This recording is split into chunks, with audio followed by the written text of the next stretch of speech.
Welcome, everybody. Yeah, let me first of all say how nice it is for me to be on this beautiful island. It's my second time here in Iceland and on Reykjavik. And yesterday I had a little bit of time to walk through the city, and I find it so nice. So I was really thinking if it would be possible to stay here, but maybe we can talk about that later. And now let's have this discussion. Yes, I will not talk that much about research. This has been announced already, but I will talk about the things that need to happen around research so that it can take place. And with artificial intelligence, you have it on the news every day. The question is it a hype? Is it a wave? Is it a tsunami? For how long will it stay? And the question is, why now? And it has been mentioned already. We have technological developments, and we have compute power, and we have data today. But also, you can think of it if you talk to people out there in the world. So we experience a second wave of digital transformation or digitization today. So the first wave, that was 20 years ago, when things went digital, when written documents became PDF and music became MP3, and I mean, video films or real celluloid films, they became, I mean, like movie files. And at that point, we were talking about machine-readable data, but that was actually a little bit bad term, because the machines could not read the data. They could display it to you, you could send it to somebody via email, you can put it on some hard drive, but the machine could not really read this data. They could not do anything with it. People were telling you, wow, our archive is now digital. Right? You type in some keyword, you search for John Smith, and then you get 20,000 hits. But what do you do with these 20,000 hits? Yeah, well, you look at some of them, okay, but you don't know what's in there. And today, I mean, we want to make the data machine interpretable and usable. Yeah, we want to have machines that connect data, that link data, that find patterns in them, that tell you when you want to take decisions. I mean, give you a better grounds for those. And this is now what we need AI for, and also like machine learning as one of the common techniques that is being used in AI today.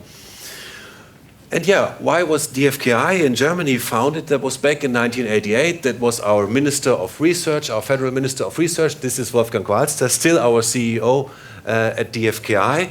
The insight was that there was a lot of great basic research going on in Germany. There were several industrial development labs at that point. In between, this had changed a little bit. Some of them had to close their activities and now are being reopened again, that the topic is in again. There was an excellence in manufacturing, but there was a missing link. People were thinking that the basic research ideas, that they don't make it to the industry labs and that they don't make it to development in industry. And that was, so to speak, then the idea of having a center in between that does this kind of transfer. And interesting enough, if you think about AI, and AI is it has been said, it has like 50 years of history now, or even longer. If you think about the phases of AI research, that you had in the very early times, you had heuristic systems, very simple algorithms that would say, if you are riding towards an obstacle, then try to turn left and turn right twice again, and then you have driven around the obstacle. That were the very simple heuristic systems, hard-coded, so to speak, algorithms. And later then, in the 1970s and 80s, these knowledge-based systems were built up, where one tried to capture all the knowledge that is in our brains into the machines, talking about geometry and talking about physics and about the market and about mathematics. And one has tried to make the machine smart, but actually these systems never scaled up. It was never possible to put as much knowledge needed into the systems to do any decent kind of computations. In some niche applications, this type of approach worked. But this has led then to a real frustration, and also the term AI was not very much hype at that time, and this has been called AI winter. It has started sometimes in the 1980s and went until maybe the mid-90s or so, when also research and funding in AI was very much down. And then only in the 1990s, these learning systems came up that learn from data. You can think of the first search engines, like, I mean, Google started in the mid or late 90s. Then you had data, you had compute power, and then certainly you could do things. You could go through all the web pages of the world and connect the knowledge and look for concepts, not only for words. And this kind of change then, I mean, led to a renowned interest. And only recently then we have this next generation of machine learning, the deep learning, that, so to speak, and this is among ourselves, this deep learning has extended, so to speak, this phase And now we are, so to speak, harvesting low-hanging fruit with deep learning because many things work now. Autonomous driving, machine translation. There has been a huge increase in performance within the last year. If you look, we've looked at Google Translate between 2016 and 17. I mean, it has improved its performance by several 100%. So it went so much better. But this, I mean, a little bit stops us from working on the real interesting things, the, so to speak, the next phase that is being worked on in the laboratory already. These are the cognitive systems, the systems that really, I mean, that has to do with learning, but the systems that really know what they are doing, that you can ask, why did you drive this way? Why did you translate it? Why did you label this image like this? We are not yet at this point where the system have some sort of cognition where it would be possible to talk to the system, and that is what we would actually love to arrive at. And I'm a little bit afraid that this machine learning and deep learning hype, that this has shifted the real interesting stuff a little bit further into the future than I would like. But having said this, what was the reason, despite this AI winter in 1988, that the DFKI was founded? As I said, there was this excellence in research, both in industry and academia, but there was also a political will. We want to do it. We want to do something about it. And then people have come up with a sustainable funding scheme. I will talk about this in a second. And then there were also visionary people, like Wolfgang Walster, our CEO at that time. And he, for example, with several others, he coined the term of Industry 4.0. And he always came up with these ideas that he wants to change a whole sector of like manufacturing. And DFKI was founded as a public-private partnership company. So it's a company. It is connected to 6 universities, but it is independent. It is really like an own company, and this gives us a lot of flexibility, right? I mean, many of our group leaders, or all our group leaders, are professors at different universities in Germany, and so sometimes when we apply for grants or when we do something, sometimes they can wear the hat of a professor, and sometimes they can wear the hat of an industry guy. And also, I mean, when we want to hire people or when we want to do things, I mean, we are sometimes more flexible than a university that has, I mean, that is, so to speak, under restrictions from public law. So, I mean, this is very helpful, this setup. And we are governed by a board of shareholders. I'll come to this in a second. And we are, I mean, in Germany, we are not that big, so we have a turnover of 45 million, almost 300 ongoing projects, but we are considerably bigger than IIM at this point. And these are our shareholders, so some of them are software companies like SAP or Intel or Google, you might think of, but I mean, some of them are also producing industry like John Deere or Claas. They make machines for farming, like tractors and these kinds of things that you use for farming and harvesting. There's a lot of AI in there, and some of also our German states and some of the universities are among our shareholders. And as we are non-profit, they are not getting a lot of money out of us, they are not giving us a lot of money, they are not getting a lot of money out of us, but they get the knowledge and the people, right? I mean, it's about knowledge transfer, about heads, and so they have the most recent research results at their command, so to speak. So that's why they are our shareholders. And we have a list of other companies who would want to become shareholders, but we are trying to keep our growth in a moderate way. So, and as I said, in Germany, if you think of 3 pillars of non-profit scientific research at universities, at the big major research institutes, DFKI is something like a small or medium research institute. And this very bad image at that time, I think when this image was made, so the 3D manipulation was not that good. So we think of DFKI as the innovative racing yacht rather than a super tanker like the big ones that are not that flexible. And so we are doubling our turnover every 10 years, so that is our goal. And as I said, we try to keep the growth manageable, because I mean, there are good times, and also sometimes there are bad times in terms of funding, you know that, and we don't want to grow in the good times too fast, because then, I mean, when there are a little bit more times when like funding takes a little bit more while or so, then we have a problem. We are dealing here at DFKI with computers, we say with ears and eyes, so with some sensing capabilities, with a little bit of common sense. So this is the kind of narrow AI that has to do with language understanding, robotics, image understanding, 3D visualization, virtual reality, security, human technology, communication, knowledge management, all these kinds of things we are dealing with. And this also translates into the different groups. I mean, these are all our groups and labs.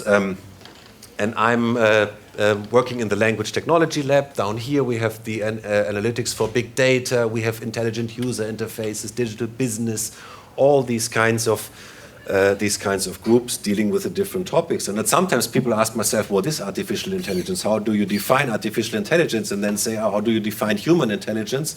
We know even this is an undefined concept. So I say, I mean, what we are doing is artificial intelligence. I can say that we are that big there, so that all these aspects are aspects of artificial intelligence. That's the best definition I can give you.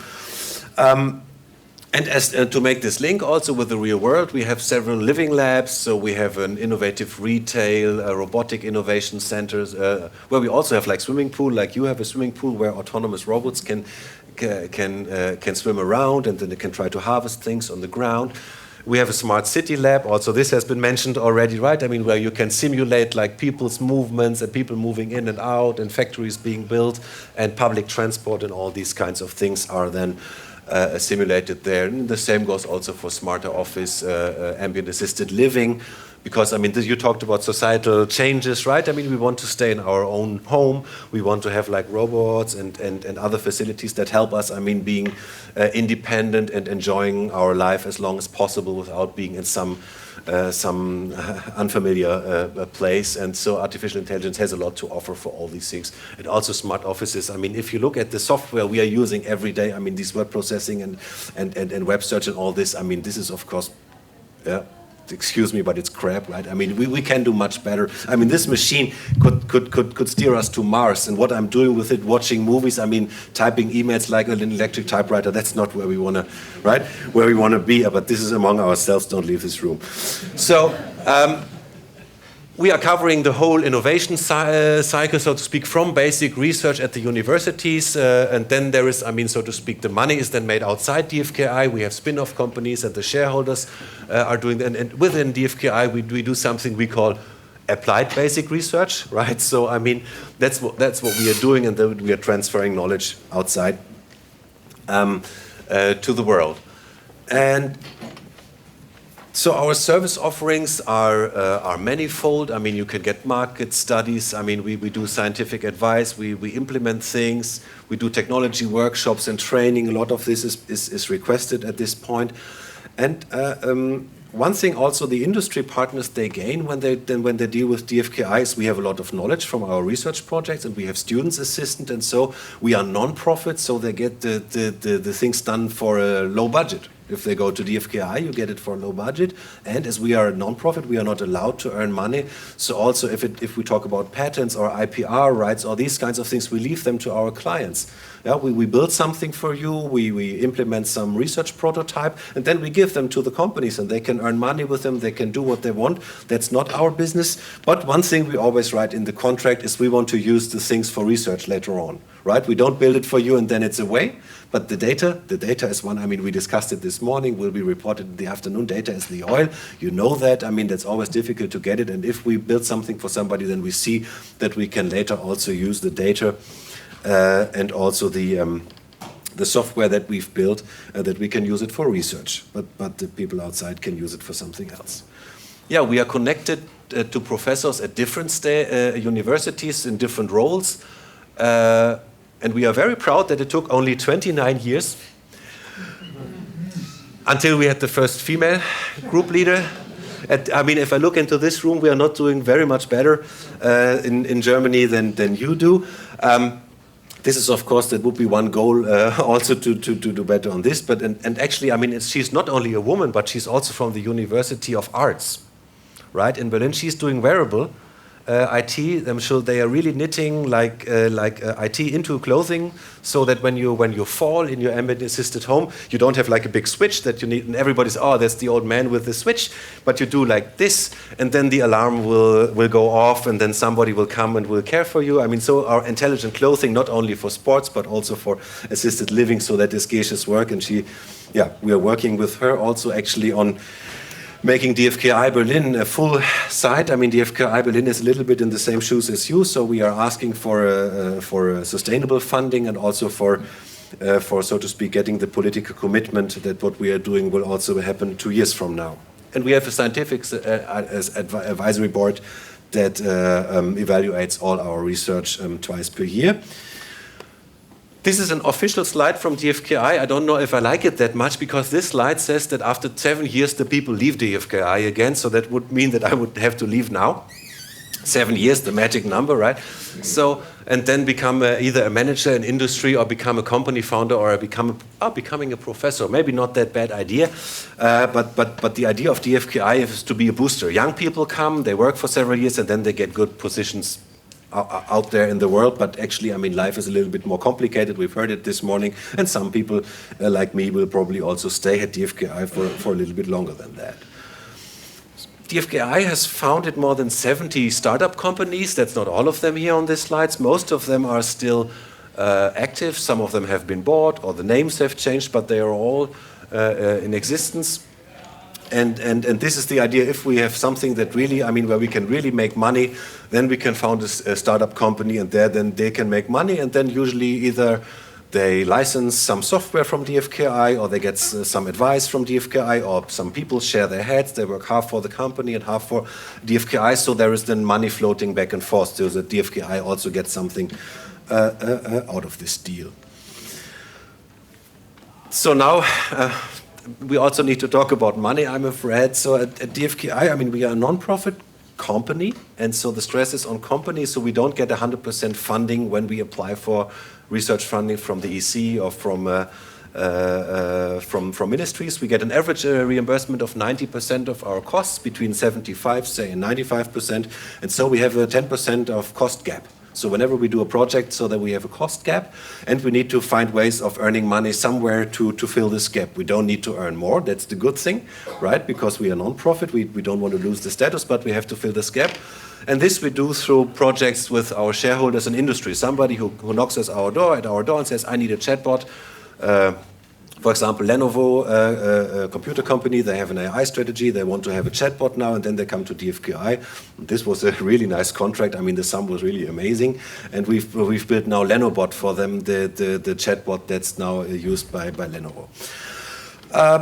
And we get also support, indirect support, not in terms of money, but also that we get professors that get some of their teaching, what do we call it, hours reduced, so that they can work for DFKI. We get research space, lab space, compute power, and these kinds of things, libraries. I mean, so that we get support that's not in terms of money. At the funding model of DFKI, so we were talking about this, roughly like 40 million euros. I mean, we have these 3/3 models. This is the Federal Research Ministry in Germany. This is money from some of the states, not yet from Berlin. We would hope that our side in Berlin would have the same, but at some states in Germany we get funding. And then this is our industrial shareholders, and this forms what we call the financial corridor. I'll come to that. And then we get money from outside, from industry, from the government agencies, from the European Union, from anybody we are cooperating with. And within this financial corridor, we can then apply for projects. So it's all project based in Germany. But this is you can term this our, so to speak, basic funding. We don't call it basic, but this is in a way our basic funding. And the one very smart thing that one of the states, actually the Saarland, does. So they give us money that we can use for co-funding other publicly funded project. This is very nice because I said we get a 90% from other places. So if Saarland gives me 10,000 euros, I can unfreeze another 90,000 euros from the EC. So then I can use 100,000 euros. I can pay a researcher for a year. Our wages are not that high, maybe even a little bit longer. And so 10,000 euros from the state, I mean, makes 100,000 euros that is being invested into research, and one person can earn their living. So that's a very smart way of supporting DFKI at Saarland. As I said, there has been an economic growth. And if you see, I mean, we were funded in 1988, and so to speak, when was it, like in 2005 or so, we really took off, right? It took a long time, and there were also, I mean, better and worse time in the beginning, and I think you have encountered also these better and worse time, and I think you need some breath to reach the critical mass when it becomes a no-brainer, so to speak, a self-running thing, right? So you need some investment in the beginning, and then and then it gets easier at some point. And especially one thing here you see the number of employees, and you see the number of part-time employees, namely student assistants. And you see in terms of crisis, when there was general crisis, then also the number of student assistants went down, because these are the easy people that you can fire. And this, I must say, I mean, this is a disaster for the research and for the projects. I mean, these people who are really productive and who are really good, and afterwards, I mean, when they are finished, then you often can take over, then they can work for DFKI. And you know, today it's such a big issue to find heads, to find smart people. In the Valley, you need to pay €1 million for getting somebody to work for your AI company. And then in terms of crisis, I mean, we fire somebody because we don't want to afford or cannot afford €400 of student money per month. I mean, this is ridiculous. I mean, and this is also then when we talk to our ministry and government and say, can't you help us for just a cash problem for a few months? Later we will have new projects. We have them in the pipeline already, but something has, so to speak, prolonged the process, or some funding program at the European Commission took a little bit longer to materialize, and then you need some money to so to speak bridge also these times, and otherwise you will always live from day to day, and that's not a good way of proceeding, I guess. And the good thing is, of course, I mean, over time you get a really growing ecosystem of alumni. You have professors at different universities, you have these founders at spin-off companies, you have managers in IT companies, and all these kinds of cooperation then going on. And this is really nice. So then you also then something comes back. Then people they are reminded of you, and they come back. And then they ask for projects and things, and then, so to speak, this growth takes place. So now I've talked a lot about the political side of things. I don't know if we want to ask questions. I will talk a little bit about our research in the next few minutes. Do you want to ask maybe urgent questions now, or should I first go on? Oh, I'm in a good flow, so I will go on. What happened to my slide style? So in Berlin, we have 5 different labs. We have the intelligent analytics for massive data. We have language technology. We have an e-learning lab. We have one for mobile intelligent user interfaces, all kinds of tablets and ways of interaction. And we have these Gesche, these interactive textiles that I've talked about again. And the DFKI, it's a comparably small site, if you want. So, I mean, we are 70 people only. I mean, with students' assistants, we are maybe 100 people. And it's very nice. We have a very close cooperation, and it makes sense. Often we have projects together between language technology and the intelligent analysis of massive data, because, I mean, one sort of massive data is obviously language, and you need different tools for processing language, for dealing with language. And we have a lot of also networking activities, like we are a core partner in a European digital institute. We are running a big data center in Berlin that links together universities in Berlin. And also the Ministry of Economics in Berlin has asked us to coordinate what we call the Smart Data Forum. That is a forum where we try to bring the research results to small and medium companies. And one has to say that often the gap between knowledge and expectations is very huge between the small, medium enterprises. They don't have time to be up to date, and there is a lot of communication going on. And one thing is we are hosting the German-Austrian office of W3C. You know what W3C is?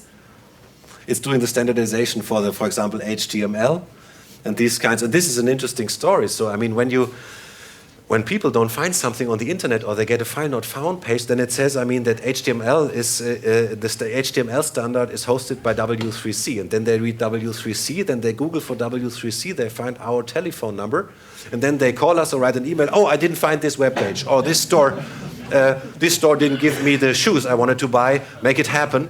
And then we say, oh, come on, we are doing the standard for the web, not the content. Okay, yeah, so well. This is a nice kind of lifelong learning and education we are seeing. And our focus theme in Berlin is human-centered AI. So we want to make intelligent technology that so to speak, that surrounds people. I mean, technology for not only for worrying and caring, but also for guiding, for learning, communication, smart interaction, but I mean, so to speak, that comes from humans. And this is a slide I love to put up when I'm talking about language technology. I didn't have a lot of time to talk about, but it's magic for me, right? Think of a situation where you have some concepts in your head. I'm thinking of a sunset behind a pyramid, or I'm thinking of a red dot behind a violet triangle. Think you have something in your head, and then you move a little bit of hot air, like I'm moving a lot of air now, but you move a little bit of hot air, you say 1 or 2 sentences, and then in the head of the other person, a magic occurs, and the same concept comes up. This kind of interface is so amazing, and yeah, it's really magic, and we are trying to get a little bit closer to that, to make our machines a little bit smarter, so that they go in this direction. But my 4-year-old daughter, she can talk about possible worlds. What would happen if? I can ask her questions. She can, so to speak, she can take all my arguments, turn them around against me. I mean, and all this intelligence in a 4-year-old child that you would find in no AI today whatsoever. And even if you put it in my family for 100 years, I think it wouldn't be as smart as my daughter. So that's what we are working on. A language technology, like 5 years ago, when I was at a party, what you are working with? I'm working with language technology. Language, what's that? That must be like dictating software. That's what people knew. Or then they asked me, how many languages do you speak? Or how many computer languages? The smart people ask, how many computer languages do you manage? Because computational linguistics is the term, right? But now you know these things. But it was spelling correction, OCR, web search, and then we had language learning, machine translation, recommendations. Did you mean X, Y, Z? All these Apple, Siri, Alexa, Google Home, and all these kinds of things, and also IBM Watson.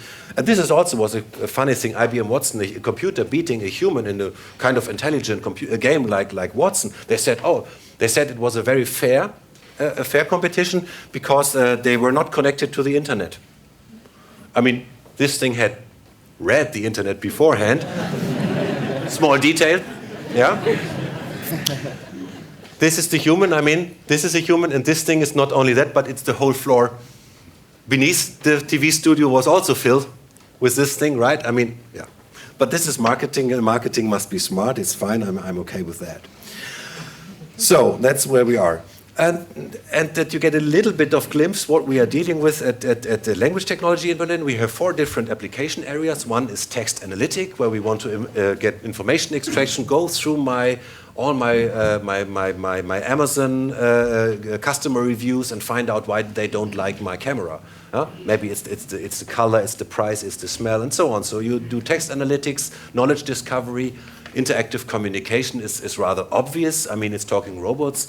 It's dialogue systems. We also do content production. This is also, robot journalism. You've probably heard about it, that simple football reports are today written by automatic machines because no journalist would sit Sunday night and write a short article about a third-class soccer game in town. This is done by a machine. And also, writing fake news, I don't talk about. Cross-lingual applications, we talked about social inclusion and all that.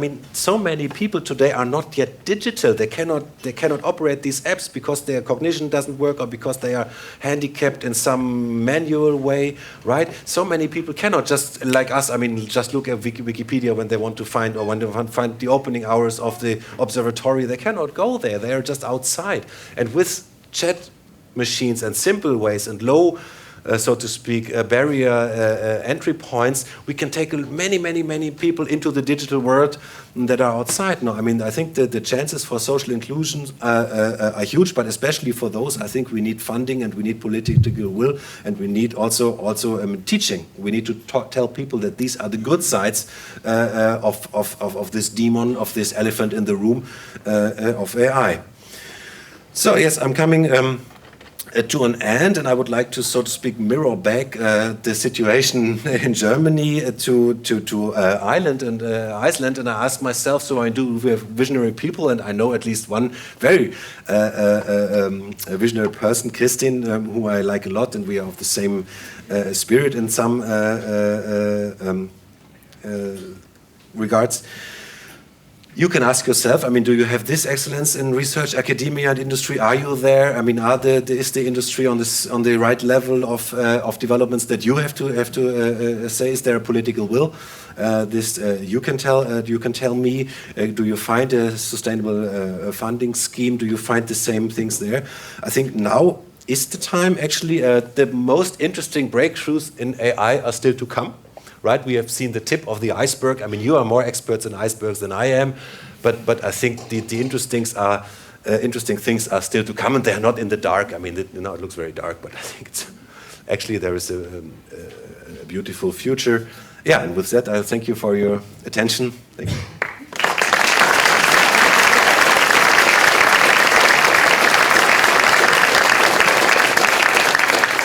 Thank you very much. We do have time for a couple of questions if anyone from the audience would like to bring something up. The next, maybe one question for you about all this talk about the doom that is facing us in AI. I mean, what is the feeling within DFKI about how careful we have to be about AI taking over the world, or is this really an issue that you worry about? I mean, the one thing we are clear about, we are not working for military, right? I mean, we say, I mean, this is out of reach for us. We have written this down. We don't work for military, and if there is the slightest idea of dual use things, I mean, then we are very cautious and very so. But I mean, this fear of a general AI. So at the moment, what we are seeing are island capabilities. One machine can translate, another machine can drive a car, because they've learned it from data, and because, I mean, engineers have sat there, prepared the data, and trained these machines. But because a machine can label a flower as a flower and a horse as a horse, doesn't mean that this machine is smart, that you can ask, how does a flower smell? How much is a horse? What do you do with a horse? We as human, we try to think of a machine that can translate one sentence. We think, oh my God, it's so smart. I can have philosophical discussions with this machine next year. That's not the case. The other way around is also the case. If a machine mistranslates a very simple sentence, then I would never try another sentence, because if it was a human that is so stupid to mistranslate this simple sentence, I don't trust this machine. But I mean, we are not good with statistics. It might happen that the next 100 sentences are translated very well by the machine. So we all have to learn how to deal with machines, and also see where they differ fundamentally from. I mean, we are driven by our emotions and by our, so to speak, fears, and by our will to survive. And these kinds of things are not yet in the machines. We even haven't understood how this thing works. As a last remark, these deep neural networks that we have in the machines are mathematical constructs that are inspired by our neurons and our brain cells, but they are not the same as our brain cells, and yeah, so there is a huge disconnect at this point. Yeah. Thank you for this. It was very interesting. I just wanted to ask you, I'm curious if we continue this idea of automation. If this Katja Grace from the Future Humanity Institute, that was a really interesting study where she asked the world's leading researchers in artificial intelligence when they believe that AI would be the big things that pretty much everything, or at least everything that we know today when it comes to the job market. And the response to this was very different depending on whether it was in the West or whether it was in Asia. You see this happening in 30 years, and in the West we see this happening in 70 or so years. True. And I'm wondering what your input on this is, because we had a very interesting speech in the beginning which was talking about the responsibility lying in the tech industry, but at the same time that we have to guarantee the citizens have basic income. And I'm wondering what your input is on, I mean, how likely is it that the tech industry will find a solution to this problem, this profit-driven environment of capitalism that we live in today? And how necessary is it for politics to intervene and find a way to really secure that everyone has has access to the resources that we need to survive? Yes, of course. I mean, this is a.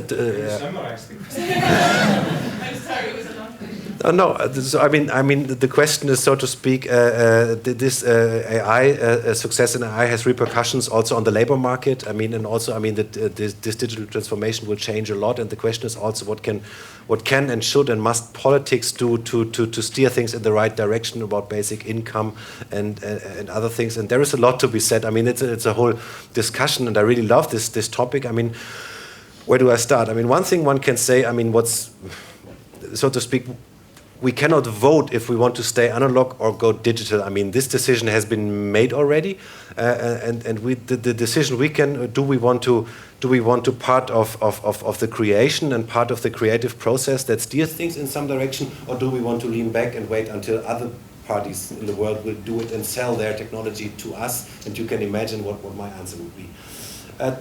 Then the question would be about how we are. So some people might become very rich. I mean, when they run these machines that take over many jobs. I mean, how we can get a fair spread of the money or of this. I mean, I think this is a very interesting.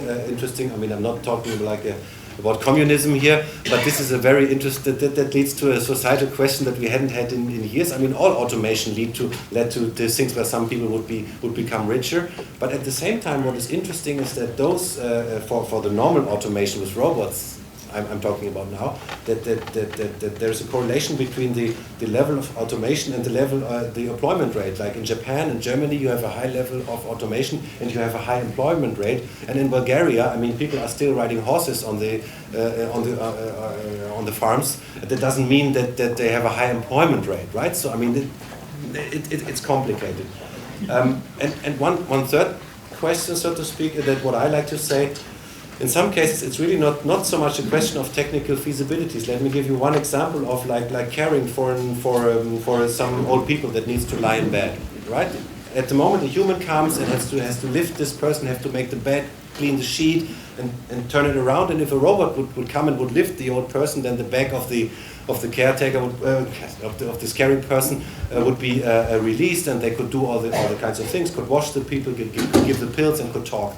But I could say the robot could lift, the robot could make the bed, the robot could give the pills, and the robot could talk. I mean, all these things in principle could be done by a robot, and it's a societal question how far do we want to take it, also with e-learning and these things. I mean, do we want to send our pupil, do we want to leave them at home and give them smart technology to learn, or do we feel that it's sensible to put them in a classroom where they have a societal group and they have a real teacher in front of them? You can imagine what these are really societal questions, and then we have to pay for one or the other. That's the other side, right? If we opt for one or the other, then we need to see if we can finance it. And I think these are very interesting discussions, and these discussions really need to happen today, even if the technology might be a little bit in the future. Right? Yeah. We have one question. Was there a question over here also? No? Well, yeah, one over here. But then we also have a panel towards the end of the day, so we can bring up more questions then. But maybe one question now at the end of this.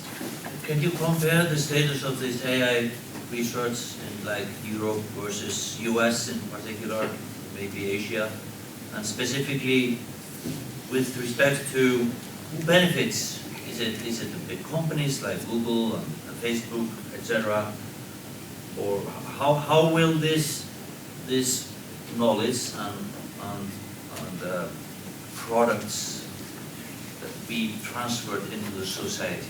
Is it via big companies, or will it be public good? And is this different from US and Europe? I think at the moment, what we see, because I mean, at the moment, a lot of this research is really data-driven. If you have the data, then you are ruling, so to speak. Then you can earn money, and we see that like Google and others, they were more aggressive in gathering data, right? They were scanning all books on the world, and if somebody, I mean, complains, then you would pay a lawyer and would, yeah. And in Europe, we tend to have a committee and talk about data protection, and then we talk again next year and see if we can do something for the next period, and so we are. And I don't want to say that it is bad to think about it. I mean, we have some ethical and cultural background. But we are really, I mean, maybe a little bit too cautious in some areas of research. I think it's good to be. I think Germany is cautious with genetic research. I mean, with atomic power. I mean, I can speak for Germany, right? We were cautious in many areas, but I think here we shouldn't lose a connection to the developments in the world. And by and large, I mean, the interesting thing is that also the big companies like Google, they have opened up a lot of their technologies. You can get them open source. You can get them for free. In principle, nobody stops a small or medium enterprise to use it and to make something with their own data using this technology. I think it hasn't been decided yet that only the big ones will survive. But I mean, this needs support, and this needs, I mean, maybe exactly this kind of transfer, that you have an institute like DFKI or IIIM that helps also small companies or companies around you to make it happen, because they have the day-to-day business, they have to work on their projects, and they cannot spend half a year of, I mean, trying something out that might or might not lead to a speed up or to a more efficient use of machines. So I think that's exactly the right question here. Right question. Thank you. Thank you again.